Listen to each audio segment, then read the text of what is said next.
출애굽기 3장 1절에서부터 14절까지를 보되 사실은 3장 그리고 4장 전체를 살펴보겠습니다. 출애굽기 3장 1절입니다. 출애굽기 3장 1절. 모세가 그 장인 미디안 제사장 이드로의 양무리를 치더니 그 무리를 광야 서편으로 인도하여 하나님의 산 호렙에 이르매 여호와의 사자가 떨기나무 불꽃 가운데서 그에게 나타나시니라. 그가 보니 떨기나무에 불이 붙었으나 사라지지 않는지라. 이에 가로되 내가 돌이켜 가서 이 큰 광경을 보리라. 떨기나무가 어찌하여 타지 아니하는고 하는 동시에 여호와께서 그를 보려고 돌이켜 오신 자를 보신지라.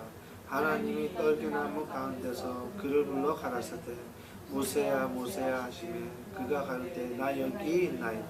하나님이 가라사대 이르러 가까이 하지 말라. 너의 선 곳은 거룩한 땅이니 내 발에서 신을 벗으라. 또 이르시되 나는 내 조상의 하나님이니 아브라함의 하나님 이삭의 하나님 야곱의 하나님이시니라.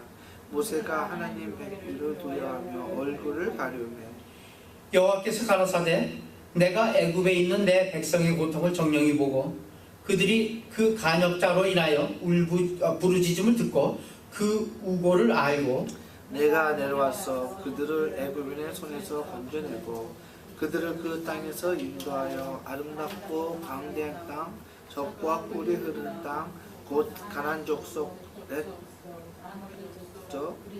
족속 히브리 족속 여부수 족속의 지방을 이르려 하노라. 이제 이스라엘 자손의 부르짖음이 내게 달하고 애굽 사람이 그들을 괴롭게 하는 학대도 내가 보았으니 이제 내가 너를 바로에게 보내어 너로 내 백성 이스라엘 자손을 애굽에서 인도하고 내게 하노라. 모세가 하나님께 고하되 내가 누구간데 바로에게 가며 이스라엘 자손을 애굽에서 인도하여 내리이까. 하나님이 가라사대 내가 정녕 너와 함께 있으리라. 내게 백성을 애굽에서 인도하여 낸 후에 너희가 이 산에서 하나님을 섬기리라. 이것이 내가 너를 보낸 징조니라. 모세가 하나님께 고하되 내가 이스라엘 자손에게 가서 이르기를 너의 조상의 하나님이 나를 너희에게 보내셨다 하면 그들이 내게 묻기를 그 이름이 무엇이냐 하리니 내가 무엇이라고 그들에게 말하리이까. 하나님이 모세에게 말하시되 나는 스스로 있는 자니라. 또 이르시되 너는 이스라엘 자손에게 이같이 이르기를 스스로 있는 자가 나를 너희에게 보내셨다 하라. 아멘. 모세가 이미 80세가 되었습니다. 80세가 되었을 때서부터의 기록을 오늘 3장 1절에서 읽고 있는 것이죠. 모세의 생애는 대략 3단계로 나눠볼 수가 있죠. 그래서 첫 번째 단계, 처음 태어나서부터 40세에 이르는 기간이 이 궁에서의 생활입니다. 공주의 아들로 바로 왕 궁전에서의 40년 생활, 그리고 미디안 광야에서 양치는 목자로의 생활이 또 40년입니다. 이 40년까지가 지난 후에 80세가 됐을 때 지금 하나님께서 부르시는 장면입니다. 그래서 부르신 후에 이스라엘 백성을 애굽에서부터 구원하여서 가나안 땅으로 이르는 그러한 그 장장이 긴 행로 동안 40년 동안의 지도자로서의 부름을 한 40년 소명을 감당하고 120세에 눈을 감습니다. 그래서 아주 간단해. 40년, 40년, 40년의 인생입니다. 모세뿐만 아니라 성경이 많은 인물을 소개하고 있는데 우리는 그 성경의 인물을 때로는 위인으로, 때로는 일반 보통 사람으로, 범인으로 그를 인정하고 싶어 합니다. 범인, 보통 사람으로 만들고 싶어하는 이유는 다른 데 있는 것이 아니라 남 잘 되는 것을 보지 못하는 그런 시기심에 발로죠. 아유, 뺄 일 없는데 무슨 그렇게 대단하게 생각해? 라고 시기심이 좀 깔려있는 그런 생각 속에서 일반 사람으로 보고자 노력하기도 합니다. 그러면 때론 위인으로 무척 올려보고 싶어하는 그런 이유도 있죠. 그건 뭐냐면 그를 위인으로 인정을 함으로써 나는 어림도 없어. 나는 부족해. 그리고 나는 연약해. 나는 위로를 받아야 돼. 나는 보호를 받아야 돼. 하는 그런 마음이 있기 때문에 그렇게 위인으로 보고 싶어하는 그런 마음이 우리들의 마음에 큽니다. 그럼 어쨌거나 모세는 과연 어떤 인물일까? 그러니까 모세가 위인인가 아니면 보통 사람인가 이 얘기죠. 그런데 오늘 설교 제목에서 이미 답이 나와 있습니다. 보통 사람 모세입니다. 제목이 보통 사람입니다. 동양의 역사와 서양의 역사가 아주 구별되는 면이 있다면은 동양의 역사는 그 인물들을 묘사할 때 그가 위인으로서의 인물을 묘사할 때는 날 때부터 다릅니다. 날 때부터 울음소리로부터 우렁차기 시작해서 어려서부터도 자라나는 과정에 아주 특출난 그러한 성장을 거칩니다. 그래서 이렇게 위인이 됐다. 이것이 동양의 이 사상입니다. 서양의 사상은 그렇지 않습니다. 서양의 사상이라고 하면 기독교 사상인데 기독교 사상은 그런 것이 아니라 잘못하고 실수하고 실패하고 또 반복해서 그 반복의 과정을 거치다 보니까 어떻게 잘 돼서 이렇게 잘 됐다. 이것이 서양 위인들의 위인전을 읽게 되면 느껴지는 대부분의 위인들의 이 전기입니다. 그렇듯 다릅니다. 그래서 우리 동양의 위인을 계속 읽게 되면 우리는 어떤 마음이 생기냐면 낙심밖에 생기는 게 없어요. 나는 날 때부터 그냥 보통으로 나서 자랄 때도 별발 이 눈에 띄지 못했으며 그래서 지금도 요 모양 요 꼴로 사는데 우리가 위인을 어떻게 넘보기나 하겠어? 라는 그런 자괴감이 들죠. 그러나 기독교 역사의 위인들을 보게 되면 우리는 무슨 마음을 느끼게 되냐면 우리도 할 수 있다라는 마음을 느끼게 되는 것입니다.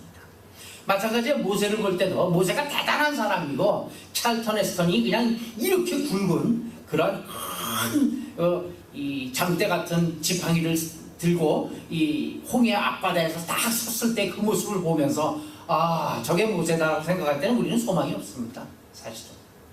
그런데 사실 모세가 그러한 위인이 아니라는 얘기죠.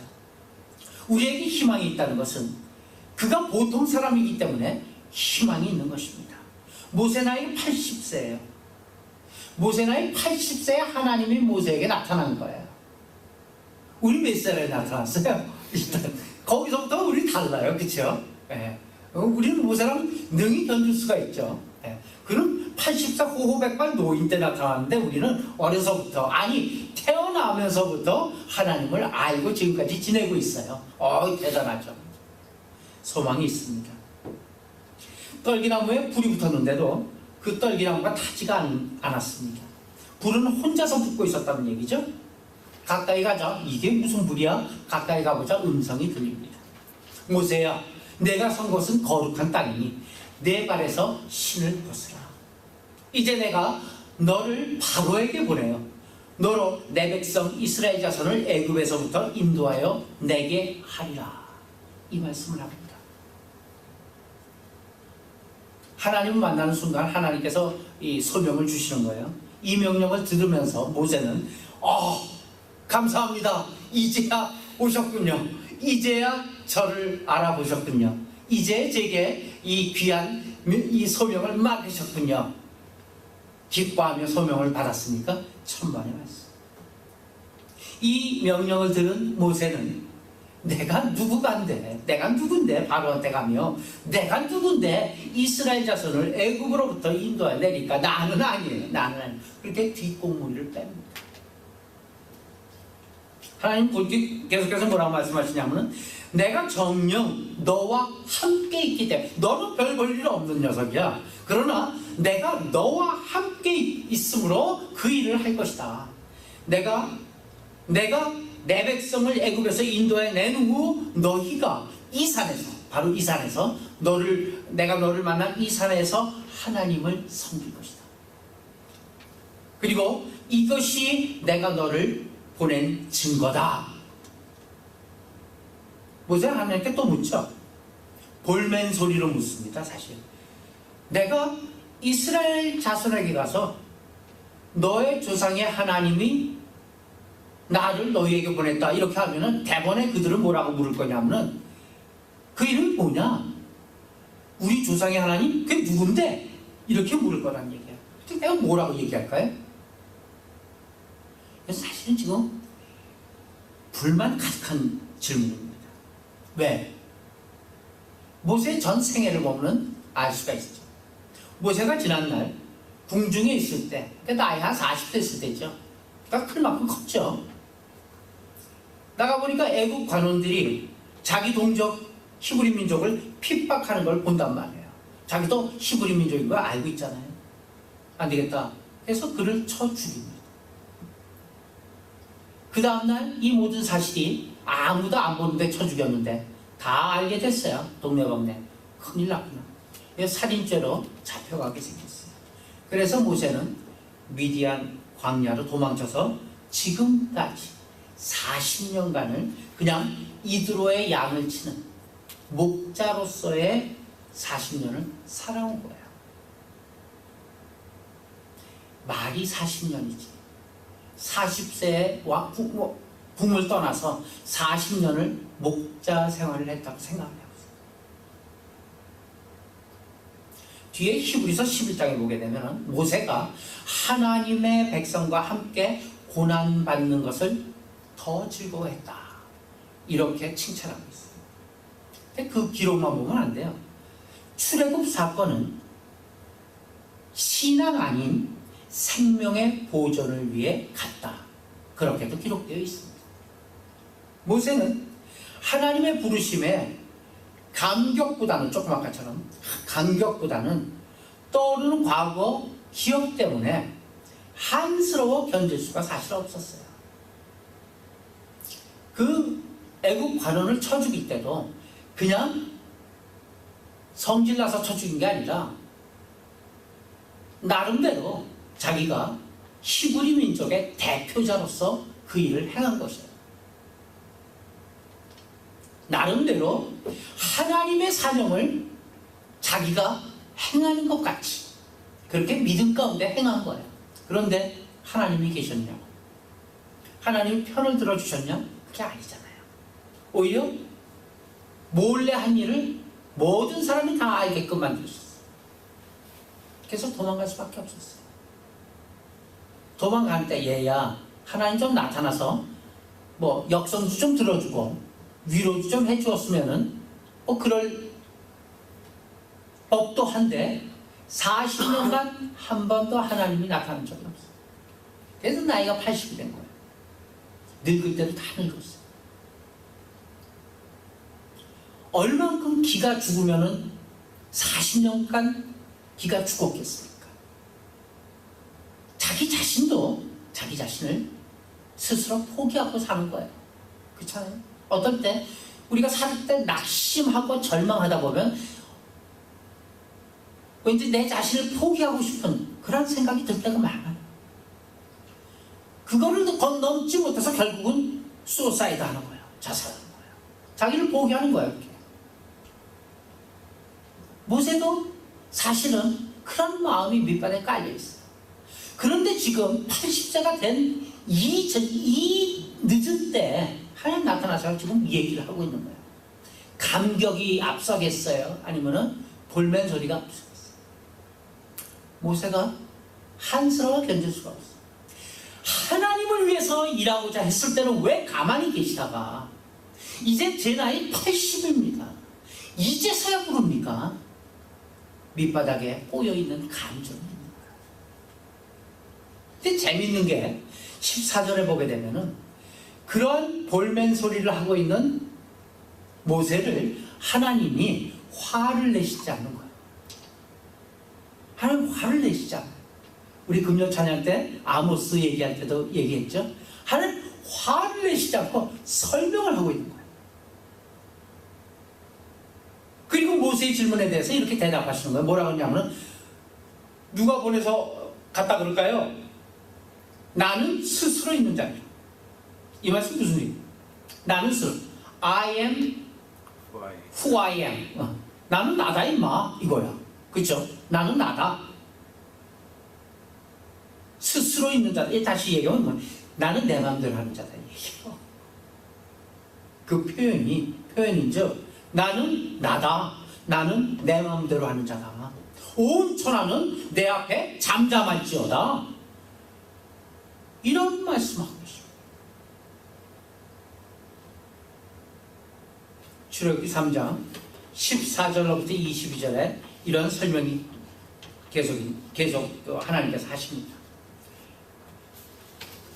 쭉 그 밑에 볼드로 되어 있는 활짝 밑에 15절부터 한번 읽어보겠습니다.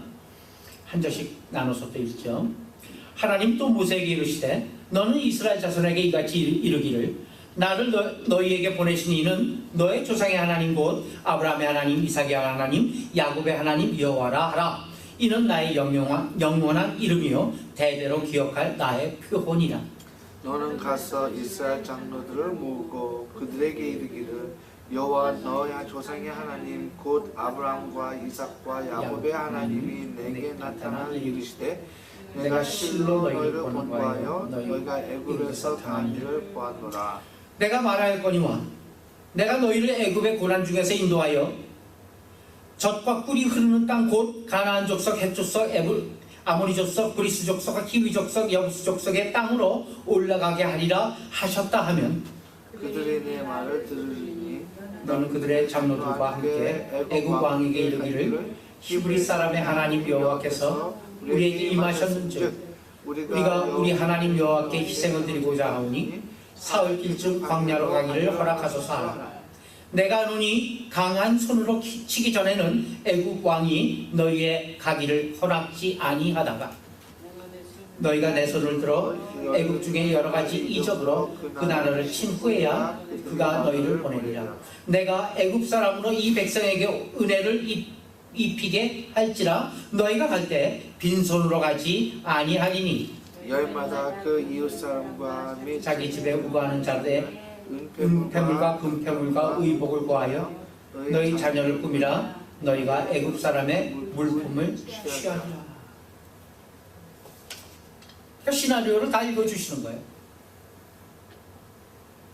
자세하게 그것도 구체적으로 역정을 내셔도 괜찮을 법한 이런 상황에서 이렇게 자세히 설명을 해주십니다. 이 말씀에 대한 모세의 답변이 더 기가 막혀요. 그게 출애굽기 4장 1절입니다. 한 절만 더 건너가서 한번 봅시다. 시작. 모세가 대답하여 가로되 그러나 그들이 나를 믿지 아니하며 내 말을 듣지 아니하고 이르기를 여호와께서 내게 나타나지 아니하셨다 하리이다. 에이, 네가 너 앞에 어디 여호와 하나님이 나타나셨어? 그렇게 안 할 거래요. 왜 그래요? 과거 그가 스스로의 힘을 믿고 나섰다가 실패했어요. 그렇죠? 여호와가 분명히 나와 함께 계심을 믿고 행했다가 전혀 여호와께서 자기 손을 들어주지 않는, 그래서 실패한 경험이 40년을 가슴에 안고 살아온 모세입니다. 이제는 하나님이 부르셔도 고집스럽게 가지 못하겠다고 그렇게 지금 고집부립니다. 그 뒤에 드디어 하나님께서는 계속해서 화내시지 아니하시며 모세에게 3가지 기적을 보여주십니다. 첫째는 지팡이가 뱀이 되게 하는 기적이었죠. 둘째는 멀쩡한 손을 주머니에 집어넣었다가 꺼내니 손이 문둥병이 들려갖고 허해. 그리고 다시 집어넣으니까 그 한센병이 고쳐지는 기적.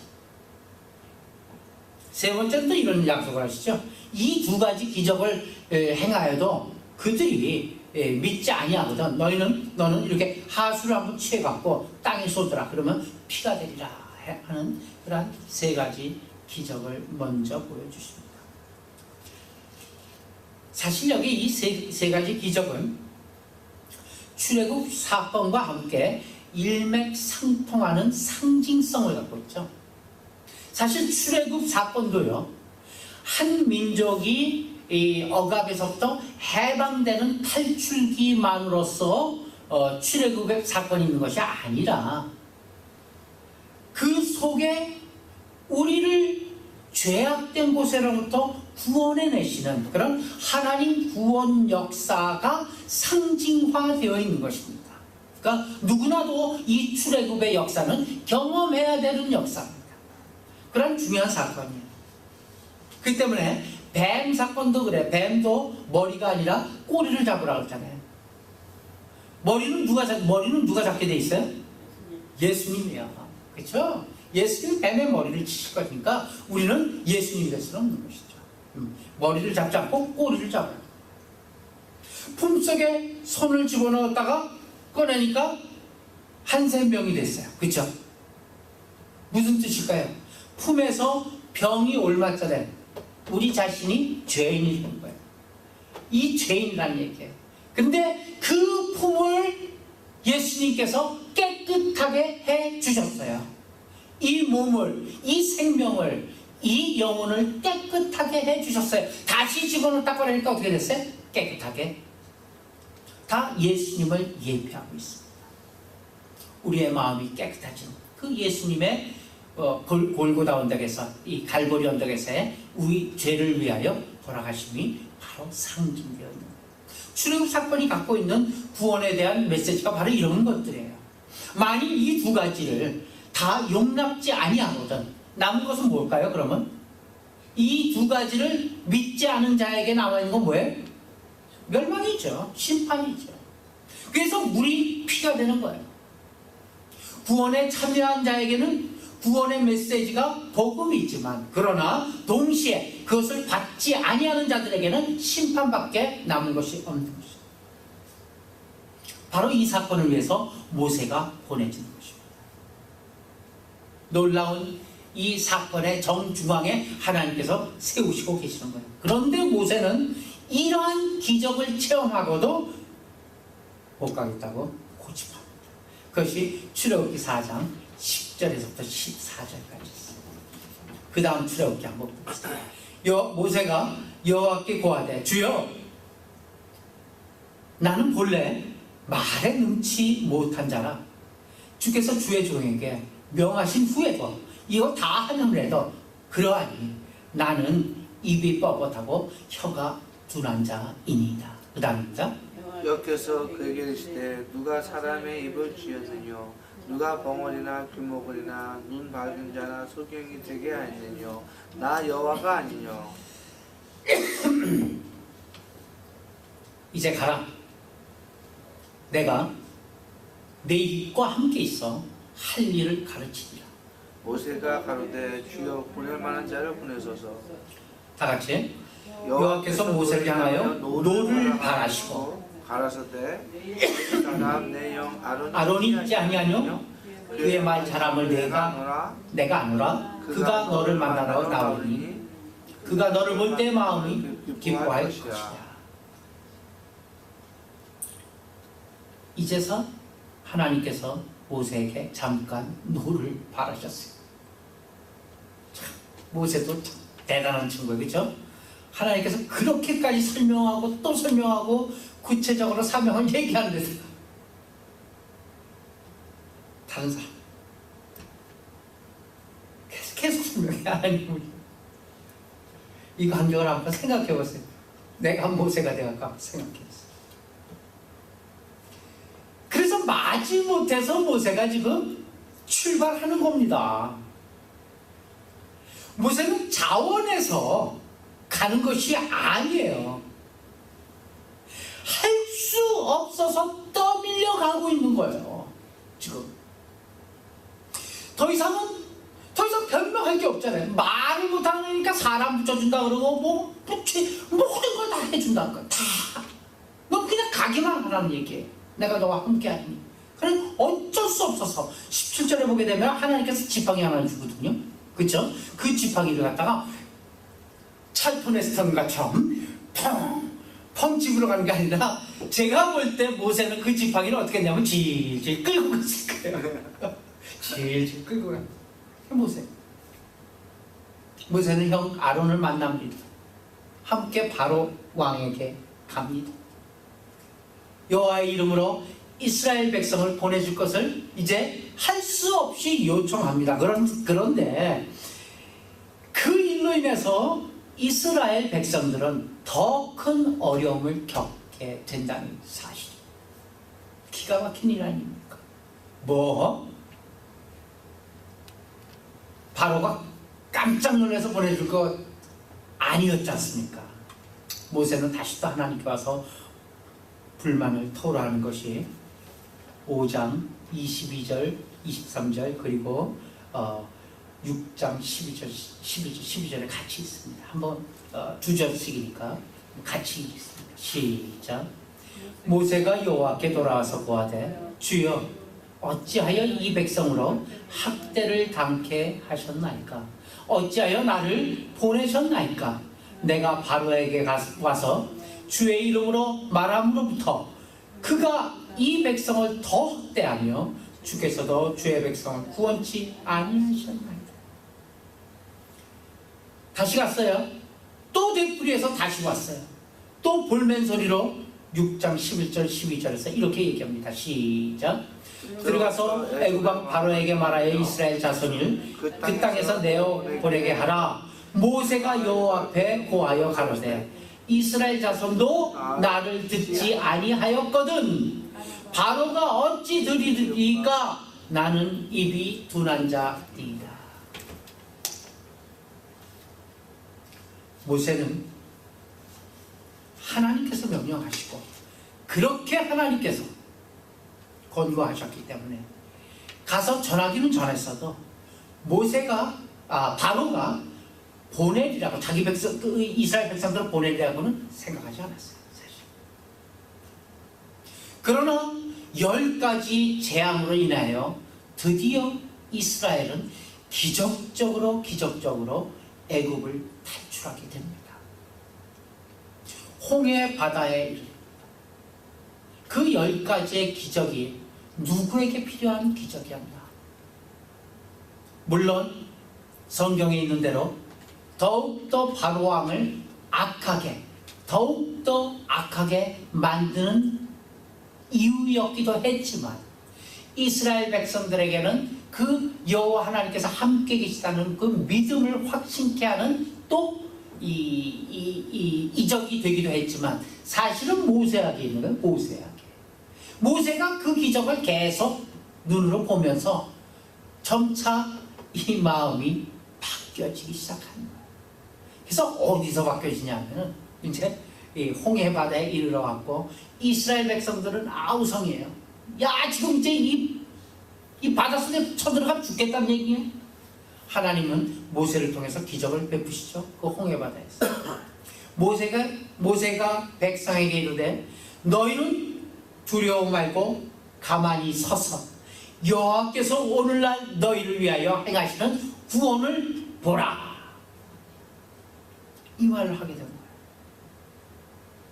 너희가 오늘 본 애굽 사람을 다시는 영원히 보지 못하리라. 여호와께서 너희를 위하여 싸우리니 너희는 가만히 있을지어다.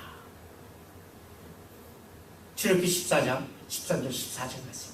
아마 이 장면은 우리가 가장 많이 모세하게 되면 연상하는 바로 그 장면이에요. 그렇죠? 네. 쉽게 모든 걸 다 잊어먹었어도 그렇죠? 찰턴에스턴이 탁 지팡이 들고 바람 확 불고 있는데 그 모습만은 계속 기억에 남아요. 연상하고 있어요. 모세의 모습이에요. 그런데 이 장면의 모세가 되기까지 우리는 쭉 살펴봤듯이 쉴 사이 없이 모시는 하나님의 끊임없는 역사가 있었기 때문이라는 사실입니다. 그냥 모세가 된 게 아니에요. 우리보다도 훨씬 못했죠. 모세의 생애를 통해서 성경은 하나님은 얼마나 복종할 만한 분이신가 그것을 말씀하고 계십니다. 어찌하여 우리가 순종할 뿐이신가? 하나님. 그것을 설명하기 위하여 모세가 있는 거예요. 모세를 통해서 그렇게 항복할 수밖에 없는 분이셨다는 것을 갖다 모세를 통해서 성경은 증명해 보이는 거예요, 우리에게. 그 모세의 유언 속에 그가 살아생전 겪었던 하나님에 대한 성품, 인격, 우리들의 자세가 잘 나타나 있어요. 그것이 신명기입니다. 신명기 6장 4절에서부터 9절. 이것은 하나님의 명령입니다. 신명기 하게 되면 이제 출애굽의 이 홍해가 갈라지는 놀라운 기적, 그 전에 10가지 재앙의 기적들을 보지 못하고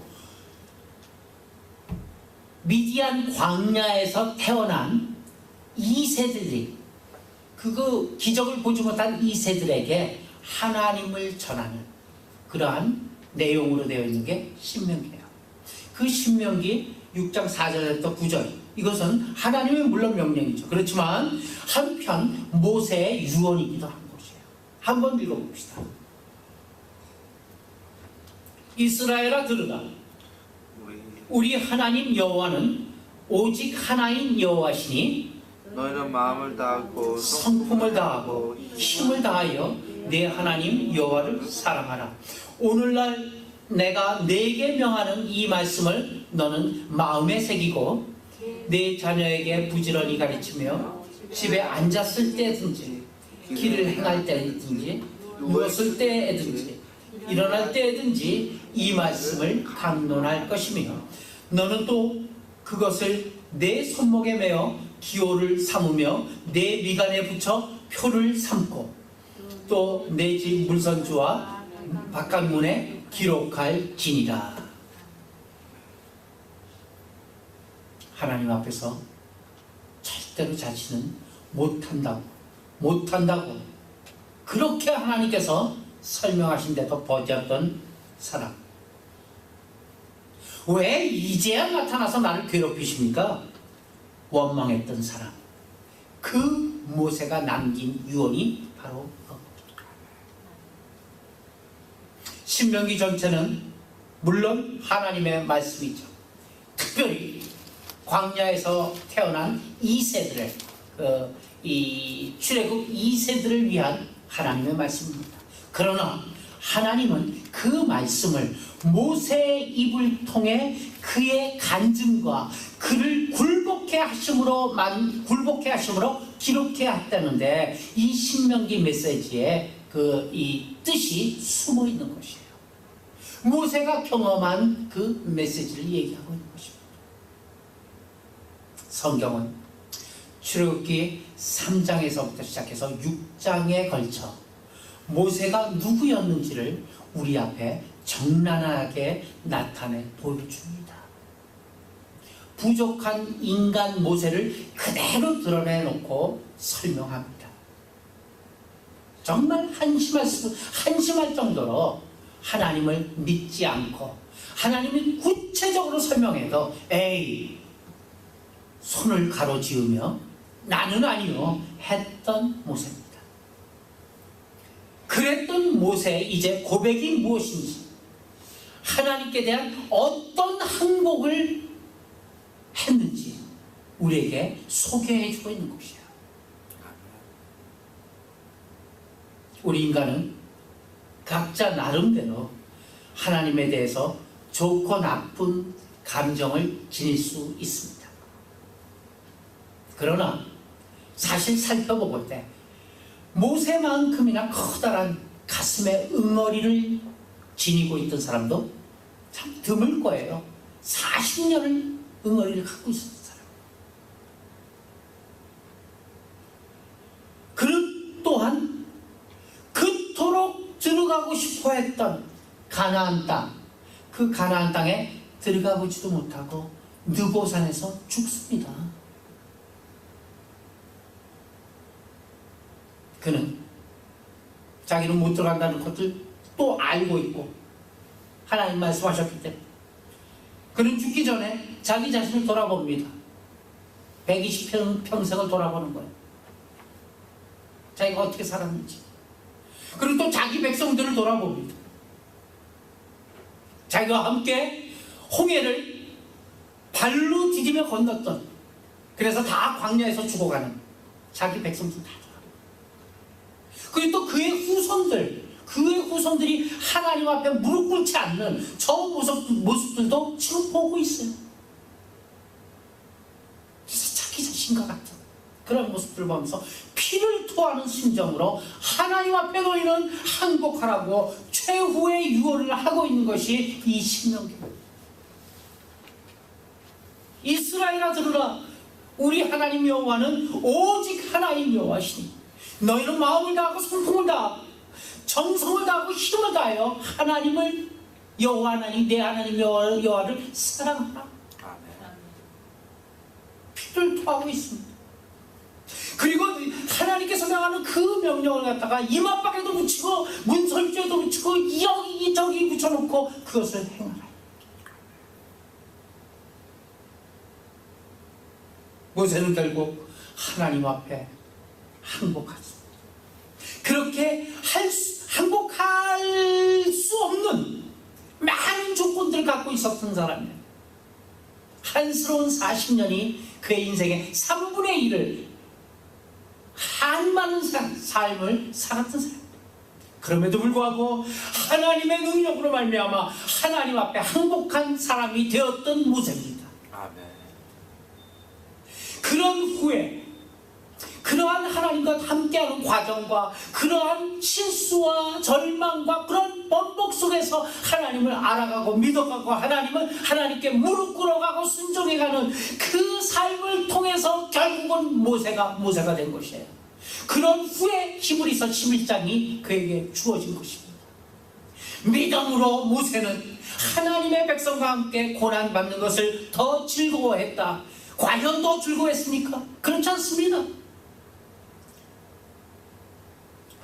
정작 그 같이 광야길을 걸을 때는 원망과 또 그들의 원망을 받아들이는 아주 부족하고 아주 힘든 그런 삶을 했음에도 불구하고 성경은 그 이후에 믿음으로 모세는 하나님의 백성과 함께 고난받는 것을 즐거워했노라 이렇게 훈장을 주시는 것입니다.